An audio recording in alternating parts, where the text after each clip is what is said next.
ગરીબોની કસ્તુરીના ભાવ પહોંચ્યા આસમાને. સુરતની બજારમાં ડુંગળી થઈ મોંઘી. રિટેલ માર્કેટમાં 60 થી 65 રૂપિયા કિલોએ વેચાણ. મહારાષ્ટ્રમાં ભારે વરસાદમાં ખેતરોમાં પાક સડી જતા ભાવ પર અસર. નવો પાક બજારમાં આવ્યા બાદ ઉતરશે ભાવ. સૌરાષ્ટ્રમાં ડુંગળીના ભાવમાં વધારો. રાજકોટમાં એક સપ્તાહમાં ડુંગળીના ભાવમાં 1.5 થી 1.5 ગણો વધારો. છૂટક બજારમાં 60 થી 75 રૂપિયામાં વેચાઈ રહી છે કિલો ડુંગળી. નાસિકથી આવતી ડુંગળીની આવકમાં ઘટાડો થતા વધ્યા ભાવ. મોંઘવારીના માર વચ્ચે રાહતના સમાચાર. અઠવાડિયાની સરખામણીમાં અમદાવાદમાં ઘટ્યા શાકભાજીના ભાવ. આવકમાં વધારો થતા ભાવમાં 20 થી 30 રૂપિયાનો ઘટાડો. 100 થી 120 રૂપિયા કિલોએ વેચાઈ રહ્યા છે શાકભાજી. રાજસ્થાનના રામદેવરા જતા પદયાત્રીઓ માટે બનાસકાંઠાના સરહદી વિસ્તારોમાં ધમધમી રહ્યા છે સેવા કેમ્પ. લવારા ગામે નળેશ્વરી યુવક મંડળના કેમ્પમાં ભક્તો માટે વિશેષ સુવિધા. ચા નાસ્તો ભોજન રાત્રિ રોકાણ સહિતની સુવિધા ઉપલબ્ધ. ભક્તોના મનોરંજન માટે ડીજેની પણ વ્યવસ્થા. ધાનેરાના વેપારીઓ છેલ્લા 11 વર્ષથી રામદેવરા જતા ભક્તોની કરી રહ્યા છે સેવા. 1 મહિના સુધી ચાલનારા કેમ્પમાં ભોજન રોકાણ સાથે મનોરંજન અને ભક્તિ સંગીતની વ્યવસ્થા. પદયાત્રીઓ માટે સેવા કેમ્પો બન્યા આશીર્વાદરૂપ. રક્ષાબંધન નજીક આવતા સુરતના બજારોમાં યુનિક રાખડીઓનો ક્રેઝ. પરંપરાગત રાખડીઓ સાથે સોના ચાંદી અને ડાયમંડની રાખડીઓએ જમાવ્યું આકર્ષણ. ચાંદીના ભાવ વધ્યા છતાં ગ્રાહકોમાં ખરીદીનો ઉત્સાહ.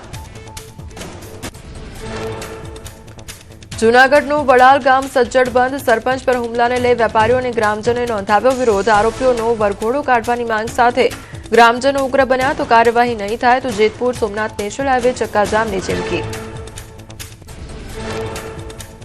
ભાવનગરના મહુવામાં બીજા દિવસે પણ રત્ન કલાકારોની હડતાળ યથાવત. સુરતના સંગઠનના સમર્થન સાથે પોતાના હક માટે રત્ન કલાકારોએ ફૂંક્યું રણશીંગુ. પગાર વધારો અને સમયસર પગાર આપવાની કરી માંગ.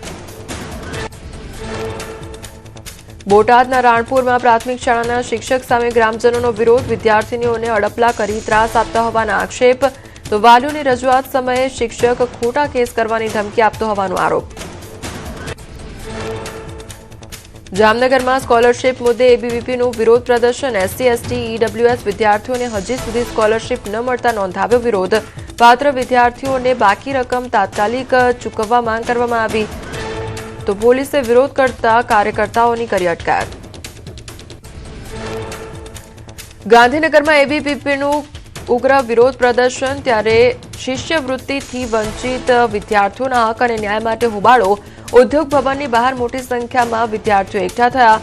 એબીવીપી દ્વારા કલેક્ટર કચેરીમાં આવેદન પણ આપવામાં આવ્યું. પાટણના હારીજમાં સ્વાગત ફરિયાદ કાર્યક્રમમાં ફાટો જનાક્રોશ. મામલતદાર કચેરી બહાર સ્થાનિકોનો ઉગ્ર વિરોધ જોવા મળ્યો. તો ખુલ્લી ગટર, ખરાબ રસ્તા અને પાણી ભરાવાની સમસ્યાને લઈ નગર વિકાસ કમિટી દ્વારા રામધૂન પણ બોલાવવામાં આવી.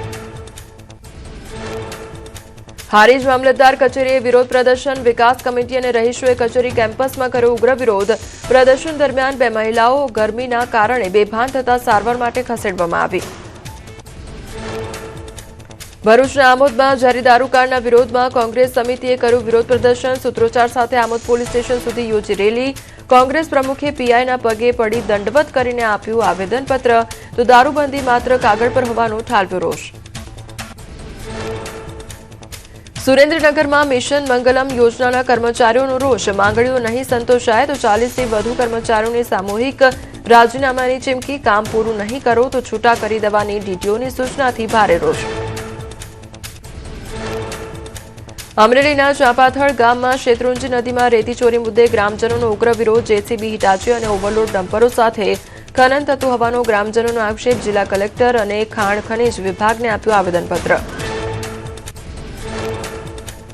સુરતના ઉધનામાં વર્ષો જૂના 7 મોટા વૃક્ષો એકસાથે કાપી નાખવાની ચકચાર. માત્ર 90,000ના દંડ સામે ઉઠ્યા સવાલો. બિલ્ડિંગની અનુકૂળતા માટે પરવાનગી વગર ગેરકાયદેસર રીતે વૃક્ષો કાપવાની ઘટનાથી ભારે રોષ. ભુજમાં ઝડપાયો આર્મીના યુનિફોર્મનો પ્રતિબંધિત જથ્થો. મિલિટરી ઇન્ટેલિજન્સ અને ભુજ બી ડિવિઝન પોલીસની સંયુક્ત કાર્યવાહી. ઢાકા આર્મી જનરલ સ્ટોર અને રાઘવ આર્મી એન્ડ સ્પોર્ટ્સ સ્ટોરમાં પાડ્યા દરોડા. તો પોલીસે દુકાન માલિક સહિત 3ની કરી ધરપકડ. 128 મીટર કોમ્બેટ ફેબ્રિક જપ્ત કરાયું. 50 જોડી કોમ્બેટ ડ્રેસ, 280 કેપ તથા 36 કોટ જેકેટ જપ્ત કરાયા. આર્મીના પ્રતિબંધિત ગણવેશના ગેરકાયદેસર સંગ્રહને લઈને તપાસ તેજ. સરહદી જિલ્લો હોવાથી સુરક્ષાની દ્રષ્ટિએ ગણાવાઈ ગંભીર બાબત. કચ્છના આદિપુરમાં નકલી દારૂની ફેક્ટરી ઝડપાઈ. બોર્ડર રેન્જ સાયબર ક્રાઇમની ટીમની કાર્યવાહી. કેમિકલમાં પાણી ભેળવીને તૈયાર કરાતો હતો ઇંગ્લિશ દારૂ. 600 લીટર કેમિકલ ભરેલા વિવિધ કેરબા જપ્ત કરાયા. કચ્છમાં નકલી દારૂ બનાવતા મોતના સોદાગરો ઝડપાયા. રાપરના હિતેશ પટેલ અને યુપીના બ્રિજેશ સામે કાર્યવાહી. કેમિકલયુક્ત દારૂ અંગે ચોક્કસ વિગતો મેળવવા એફએસએલની મદદ લેવામાં આવી. રાજુ સોલંકીના પુત્રના અપહરણ કેસમાં ગણેશ જાડેજાને છુટકારો. જૂનાગઢ ડિસ્ટ્રિક્ટ કોર્ટે ગણેશ જાડેજાને નિર્દોષ જાહેર કર્યા. અપહરણ અને માર મારવાનો હતો કેસ. થોડા સમય પહેલા બંને પક્ષ વચ્ચે થયું હતું સમાધાન. અમદાવાદમાં નાના ચિલોડા ખાતે ભૂતિયા ડિમોલેશનનો મામલો નોંધાઈ. પોલીસ ફરિયાદ. એએમસીએ નરોડા પોલીસ સ્ટેશનમાં કરી ફરિયાદ. એએમસીએ ખાનગી એજન્સી સામે કરી લેખિત રજૂઆત. પોલીસની કામગીરી કરવા તૈયાર ન થતા ઉઠ્યા ગંભીર સવાલ. ભૂતિયા ડિમોલેશનના આક્ષેપ ઉપર મેયર હિતેશ બારોટનું નિવેદન. કહ્યું ડિમોલેશનમાં મનપાને નથી કંઈ લેવા દેવા. મનપાની છબી ખરડવાનો ગણાવ્યો પ્રયાસ. આ મામલે નરોડા પોલીસ સ્ટેશનમાં લેવાયા છે કાયદાકીય પગલાં. અમદાવાદના નાના ચિલોડામાં ભૂતિયા ડિમોલેશનનો આક્ષેપ. કોંગ્રેસ કાઉન્સિલર નીરવ બક્ષીએ ઉઠાવ્યા સવાલ. ખાનગી એજન્સી સામે પોલીસ ફરિયાદ દાખલ કરવા અને માનહાનિનો દાવો કરવાની માંગ. કંપનીનું લાયસન્સ રદ કરવાની કોંગ્રેસની માંગણી. સુરતમાં પ્રાઇવેટ સિક્યોરિટી એજન્સીઓ સામે પોલીસની લાલ આંખ. 160 એજન્સીના સંચાલકો સાથે યોજી બેઠક. ગાર્ડ્સનું પોલીસ વેરિફિકેશન અને લાયસન્સ ફરજિયાત કરાયું. નિયમોનું ઉલ્લંઘન કરનાર સિક્યોરિટી એજન્સીઓ સામે લાયસન્સ રદ કરવા સુધીની કડક કાર્યવાહીની ચેતવણી. મહીસાગરના રાજનપુર ગામની શાળામાં મોટી બેદરકારી. બાળકોને વાસી મગ આપતા વાલીઓનો ઉગ્ર હોબાળો. શનિવારે પલાળેલા મગ સોમવારે અપાયા. મામલતદાર ઘટનાસ્થળે પહોંચી તાત્કાલિક સૂચના આપતા બાળકોને નવેસરથી ભોજન બનાવીને પીરસાયું. વડોદરામાં ફૂડ વિભાગનો સપાટો. 19 ખાદ્ય પદાર્થોના નમૂના સબસ્ટાન્ડર્ડ જાહેર. તો જનતા આઈસ્ક્રીમ, શ્રી રામકૃપા એન્ટરપ્રાઇઝ અને સહજાનંદ સુપર સ્ટોર સહિતના એકમોમાં અખાદ્ય સામગ્રી ઝડપાઈ. આઈસ્ક્રીમ, લૂઝ માવો, ગોળ, પનીર જેવા ખાદ્ય પદાર્થો પરીક્ષણમાં અખાદ્ય સાબિત થયા. સુરતમાં તહેવારો પહેલા મીઠાઈની દુકાનોમાં ચેકિંગ. રક્ષાબંધનને લઈ ફૂડ વિભાગે 10 ટીમો બનાવી તપાસ હાથ ધરી. 9 ઝોનમાં મીઠાઈની દુકાનો અને ફેક્ટરીઓમાં તપાસ. મીઠાઈ, માવા અને ડ્રાયફ્રૂટ્સના સેમ્પલ લેવામાં આવ્યા. રાજકોટમાં તહેવારો પહેલા ફૂડ વિભાગે બોલાવ્યો સપાટો. ફરાળી પેટીસના નામે ભેળસેળના ખેલનો પર્દાફાશ. 45 પેઢીઓમાં કરાઈ તપાસ. 206 કિલો અખાદ્ય જથ્થાનો કરાયો નાશ. ફરાળી પેટીસ અને લોટના લેવાયા નમૂના. તહેવારો ટાણે મીઠાઈના નામે લોકોના આરોગ્ય સાથે ચેડા કરતા વેપારીઓ સામે તવાઈ. અમદાવાદના તમામ 7 ઝોનમાં 22 જેટલા એકમો પર રેપિડ કિટથી ચેકિંગ. કાલુપુરમાં કનૈયાલાલ માવાવાળા અને દરિયાપુરના બાલાજી એકમ સીલ કરાયા.